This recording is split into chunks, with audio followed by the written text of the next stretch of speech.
So just introducing myself, Sarah Holmes, that works with the adult service, and Nicola, my colleague who works in paediatric service at Great Ormond Street. And similarly to Natalie, actually, neither of us work full time. So bear with if we're a bit slow responding. We'll aim to get back to you as soon as we can. So just summarising, recapping on the channels. Again, could I have the next slide, please? Thank you. And some of these slides will be familiar because they're such good slides, we thought we'd recycle them. So the channelopathy, as Professor Hannah said earlier, first thing this morning, channelopathies are genetic conditions where the ions that travel in and out of the muscle to contract or help the muscle relax aren't working properly. So this can cause two main symptoms, and individuals might have one or both of those symptoms depending on their condition. Could I have the next slide, please? So people will either have paralysis, so where the muscle struggles to become to contract, or an inexcitable muscle. So people may have periods of weakness or paralysis, which obviously in terms of physio can cause big challenges day to day. And the other main symptom we see is the myotonia, so a muscle after the initial movement keeps contracting and may become stuck or fixed.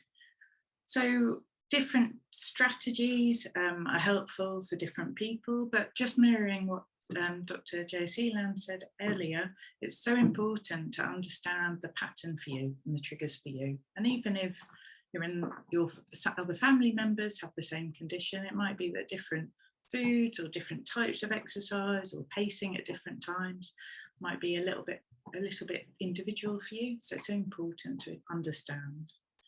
And the next slide, please. This just really summarises in a slightly different way the overlap. So a lot of the conditions on the top. So chloride channel and sodium channel mutations will cause myotonia.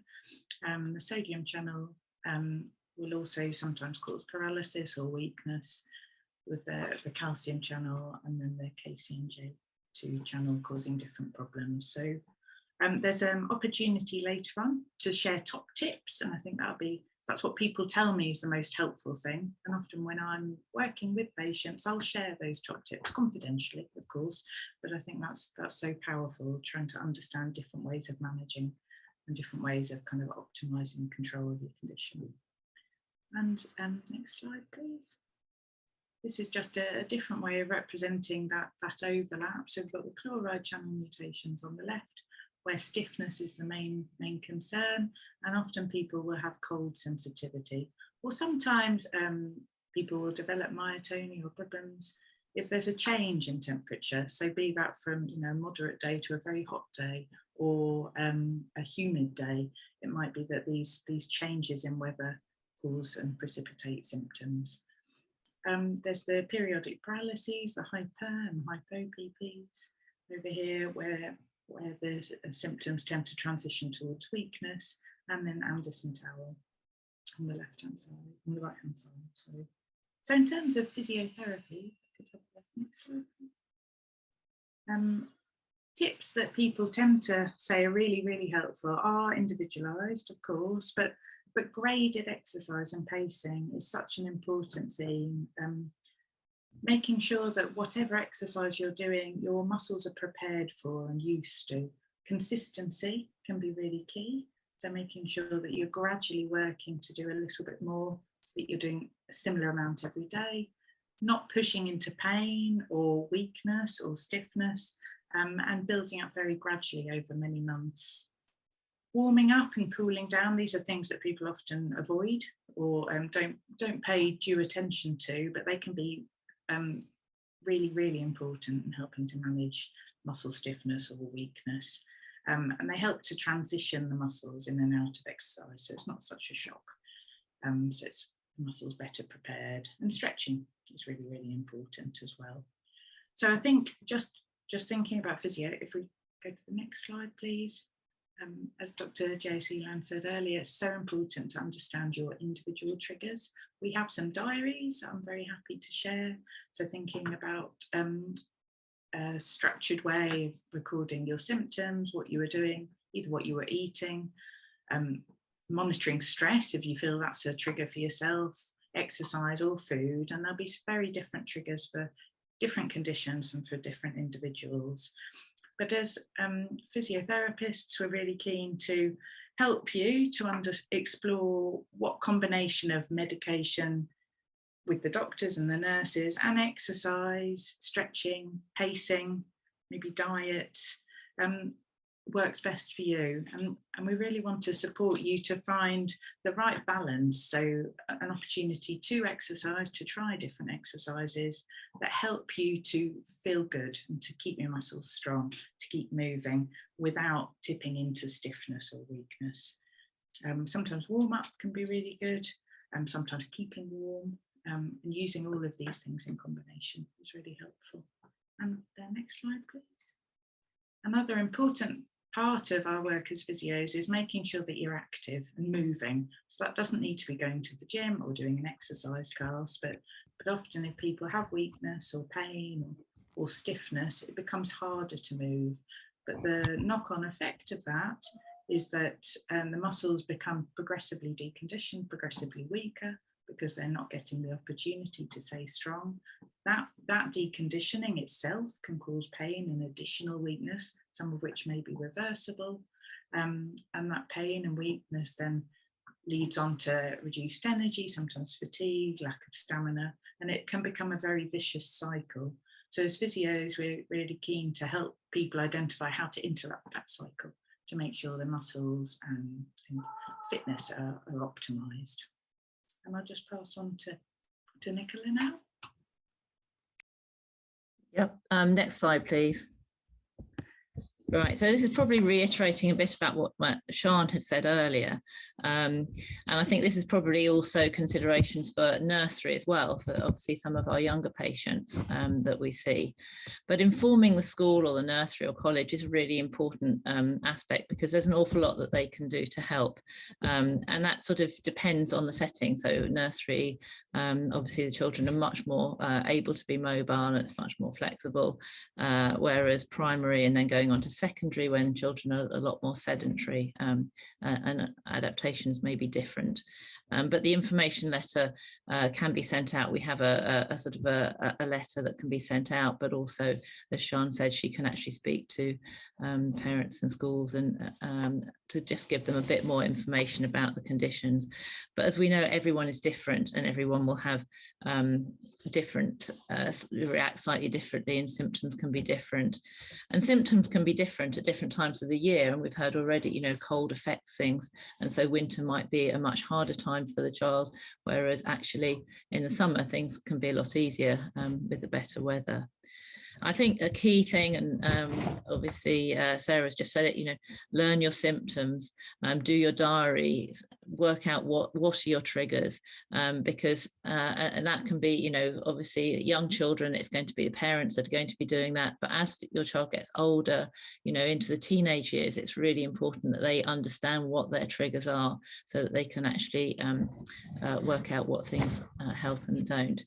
And just general advice on getting around in school, you know, there's lots of things that can be done. There's lift passes that they can have, which they don't have to use all the time, but maybe if they're a bit stiff, using, you know, stairs might be a bit tricky, particularly if you think about it in secondary. They sit down for quite long periods in class, and then you end up, you know, getting up. A child I was talking to the other day was saying how she when she first gets up, she holds onto the back of the chair and stretches her legs a little bit to get them moving before she then walks on to her next lesson. Things like, if it's difficult carrying heavy bags, perhaps getting friends to help carry them. Not having so many books, I mean, that can be quite you know, quite difficult for children carrying heavy bags. And it's amazing the size of bags that they do carry around with them. But adjusting it so that they have 2 sets of books, so they don't have to take books in and out of school. There's lots of little things that can be done. And specific advice on handwriting and PE, which we're going to talk about in a minute. And obviously for older, you know, for people in work, you don't have to inform your employer, but it might be helpful, and reasonable adjustments can be made by the employer to help the employee. And that might be sort of simple things like, being able to get up and move around regular periods, not sitting for any long period. Next slide, please.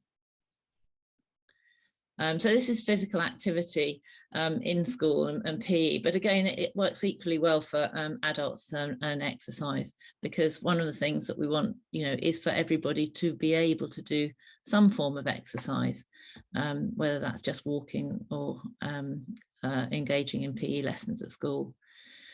So simple things like warming up and warming down to help stiff muscles. So at the start of the lesson, having a bit of a period to warm up, and also making sure that you warm down slowly at the end of the lesson, that you don't just sort of suddenly stop, because we know that that can be a trigger. Dressing suitably for the cold is another important thing, obviously in winter, making sure they're well wrapped up. But even things like, sports halls in winter, you might think, oh, going into the gym, but they're a big space and they can often be quite cold. So making sure that the child has got the right sort of clothing on. Swimming is another interesting one. Swimming pool temperatures. Obviously, swimming pools can be quite cold when you first get in, and that can actually trigger difficulties. Some people don't seem to be too affected by it, and it can be fine, and they can get in the pool and exercise, and it's okay. But then obviously making sure they're well wrapped up at the end of the session. The swimming robes that you put on that go over your head, and wrap yourself in those to stop you getting cold while you're changing, can be a useful thing. Exercise that involves continuous activity is good. So ones where you have sort of periods of absolute sort of inactivity and then start again, not so good, but things like football, hockey, tennis, those sort of things that are quite good for the child to do. And we have a lot of children that do, participate really quite fully in PE and do extra after school clubs because they enjoy it so much. So those are things to be considered. And just avoid balance beams and things. If you're doing something where you're on a beam and you get stiff, you don't want your child falling off. So that might be something to avoid gymnastics. Next slide, please. Handwriting, that can be quite a challenge, particularly for the children with difficulty with releasing their grip, the myotonic children, the myotonia. So handwriting assessment, children can be assessed if they're in primary by their classroom teacher. Often they'll have various different pen grips and things that can make it a bit easier for them to actually write. Use for laptop, it's quite a good idea with young children to get them to learn to type when they're really young, because actually it's much easier to do it when you're younger than when you're older, and typing is less strenuous on the hands than actually writing for periods of time. As they get older, it might be useful, particularly for exams, to have a scribe, somebody who can write for you. Sometimes extra time for exams isn't as helpful as it might seem, because actually if your hands are tired or and you've got weakness, or if you're just finding it difficult sort of holding the pen, the extra time, your hands are not going to get any better in that extra time. So actually having a scribe or somebody write for you, or using your laptop, might be a better solution. But each child would be different, and you can work that out, with the school usually is the best way forward for that. And keeping warm, making sure that in school hands are kept warm. And the other thing just to say about that is not just handwriting, but anything that you use your hands for. So actually it might be fastenings and things like that on clothes, certainly for younger children, things like Velcro fastening, shoes can be really helpful. You can actually get the school shirts that have got Velcro on them instead of buttons, and it's the fiddly fastenings that are difficult. So that can also be another thing that can help. Next slide, please. So this is more talking about physical activity for those children with sort of periodic paralysis. Obviously, we know that they may be weak following an episode, so the school need to understand that. And as we've already said, it can be quite difficult for the school to understand that, one day the child might be okay, and another day it's a bit harder for them. And we know that sometimes at high levels of activity can actually trigger an episode later in the day. So actually they then rest and then sort of an episode occurs. So actually sort of keeping a little bit more mobile, actually moving through that that weakness as it comes on, and that paralysis can actually try and prevent making things worse. And children can be clumsy, obviously, due to the weakness following the episode. And you may need to have, we talk about pacing quite a lot, and pacing activities, and I think that's an important thing to think about for our children. And if they've had a particularly busy day one day, perhaps slightly less activities the next day, but not nothing, just to keep them going. And as we know, cold and tiredness can be a trigger along with stress. Next slide, please. So general management of these children and of the children. So we talked about breathing earlier, and obviously in certain conditions that can be a bit of a problem, but it's obviously with the right medication and the right monitoring, it's not a problem as such. It can be treated. Sometimes our patients do report problems with, say, stiffness, where they feel stiff in their chest when they're breathing. One of the best ways of actually trying to relieve that is doing some deep breaths and slow and gentle deep breathing, just to stretch those respiratory muscles. And that's something that Sarah will be doing in our Pilates session. Range of movement. Now, we don't commonly have problems with tightness, but if we do, it's usually the ankles. As you're probably aware, ankles, when you're lying, if you're sitting down with your legs out straight, you can probably get your ankles to about just a bit beyond 90 degrees, so sort of a little bit more than 90 degrees. But some of our children can only get to about 90 degrees. And then we would show some stretches to do for those ankles, just to get that extra movement. Ankles tighten particularly around the teenage years, when you've got growth spurts, and you can get a tight sort of Achilles, and it just makes it a bit harder for things like getting up and down from the floor, getting up and down from the chair. You need to have that movement.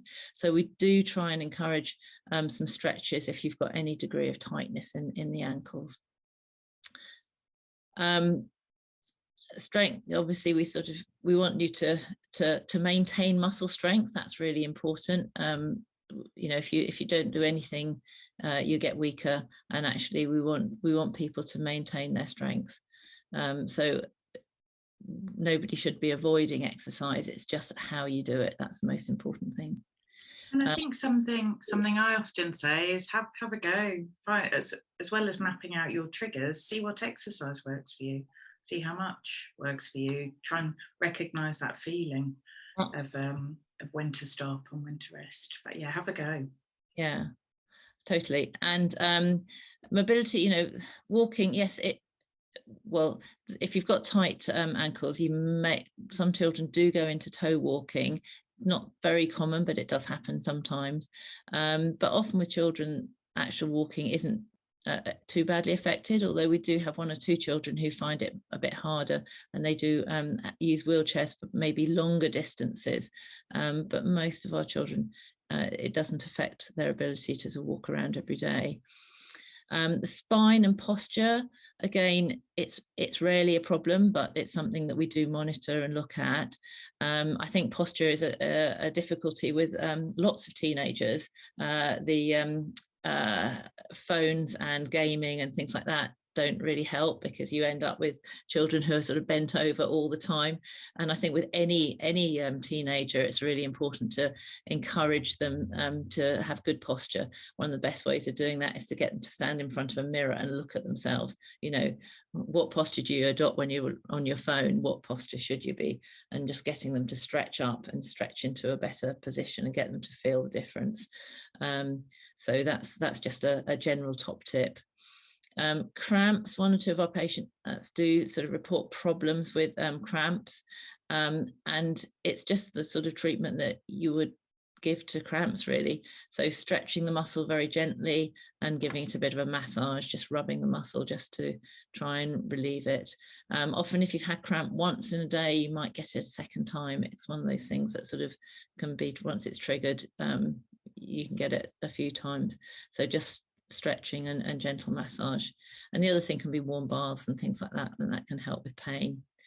And exercise and activity, really important. Just can't, you know, it is important to do things. And as Sarah said, you know, try things and do the things that you like to do as well. You know, we've got patients who enjoy playing cricket, playing football, playing tennis. A family the other day, they're into rock climbing. You know, do the things that you enjoy, and that's probably the most important bit of advice. Next slide, please. I was just going to say, leading on to having a go. So to make sure we're not over time, we'll just do a very quick taster. There are some Pilates videos. I run some groups for adults. I'll put some information about those in the chat.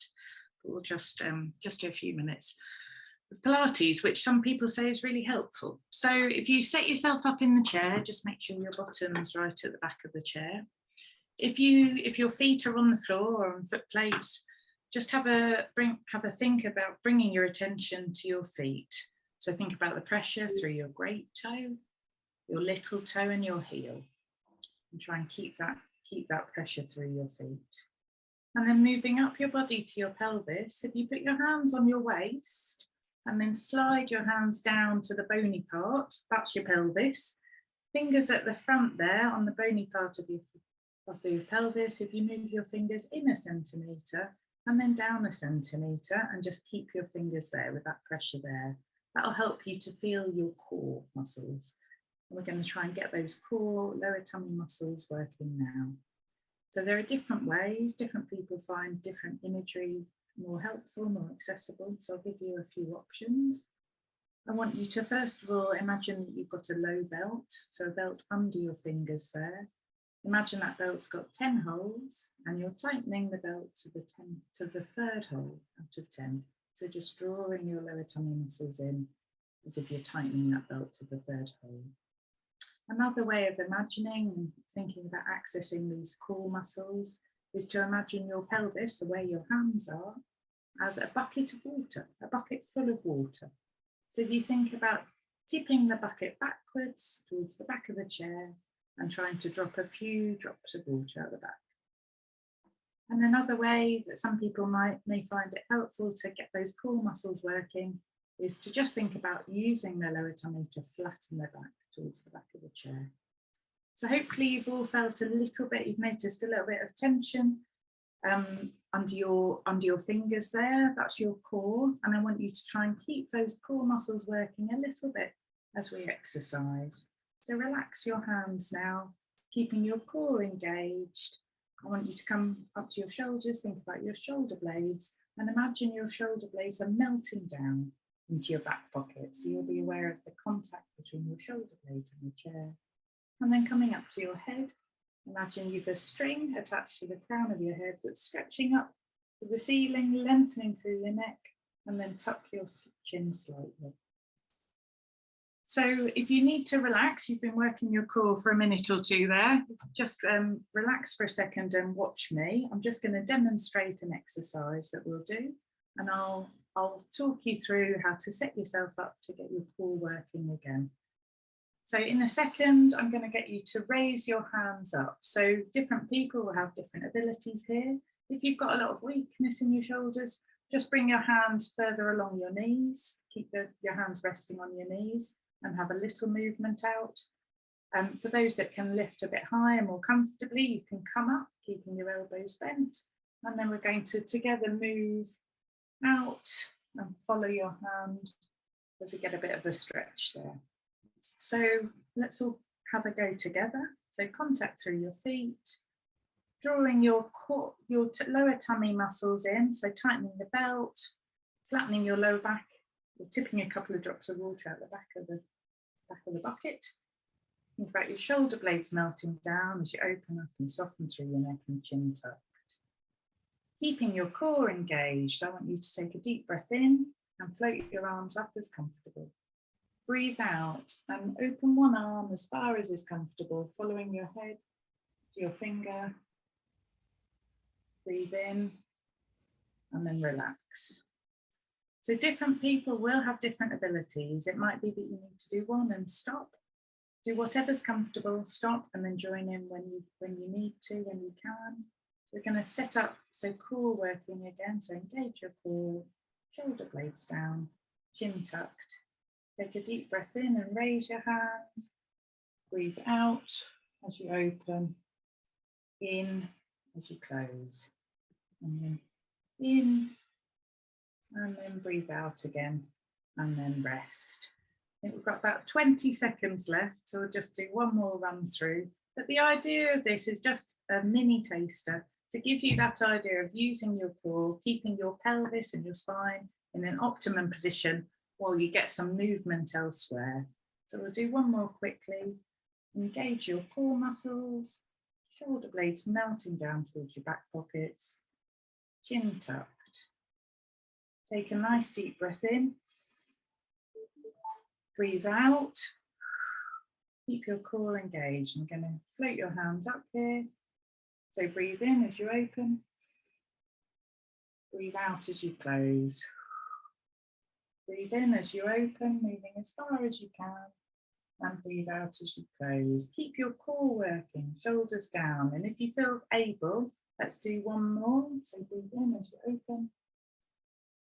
Breathe out as you close. And you might feel as you've warmed up, you can open that arm out and get a bit more of a twist.